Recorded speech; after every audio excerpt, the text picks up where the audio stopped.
Mes bien-aimés, aujourd'hui l'Éternel essuiera tes larmes. Le Seigneur Jésus-Christ est descendu en tant qu'être humain et il a lui-même porté notre fardeau. La Bible dit, la richesse des riches est leur ville fortifiée, mais la pauvreté est la ruine des pauvres. Proverbe 10:15. En conséquence, il a suivi le chemin de la pauvreté. La Bible dit, les renards ont des tanières et les oiseaux ont des nids, mais le Fils de l'homme n'a pas d'endroit où reposer sa tête. Luc 9:58. Matthieu 8:20. En conséquence, il ne possédait rien sur cette terre. Un de ses disciples voulait être avec lui et l'a trahi. Jésus savait depuis le début lequel d'entre eux ne croyait pas et qui le trahirait. Jean 6:2.64. Son disciple Judas attendait avec impatience de le trahir. Jean 13:21.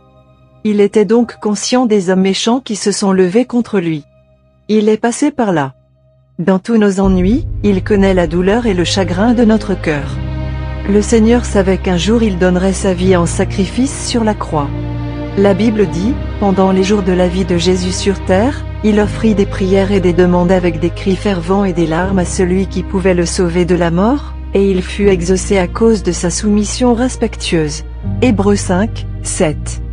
La peur de la mort le menaçait. Il a crié dans le lieu solitaire. Le Seigneur a dit, mon Dieu, pourquoi m'as-tu abandonné? Matthieu 27:46, Marc 15:34. Ne t'en fais pas. Le Seigneur est passé par le même chemin de larmes que nous subissons. Il connaît votre douleur.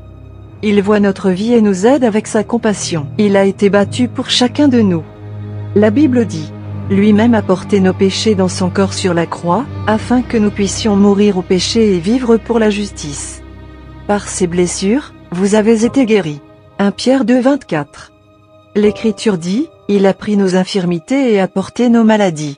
Matthieu 8:17. Pour que ses enfants soient sauvés, le Seigneur Jésus a accepté toutes les blessures et souffrances sur la croix. La Bible dit, sûrement il a pris notre peine et a porté notre souffrance, Ésaïe 53:4. Je supporterai ces peines pour que mes enfants soient sauvés. Il a l'amour maternel envers nous. En traversant la souffrance, il est capable d'essuyer vos larmes. Ne t'en fais pas. Humiliez-vous aujourd'hui. Il vous sauvera, vous purifiera et essuiera vos larmes. Que Dieu te bénisse. Prions ensemble.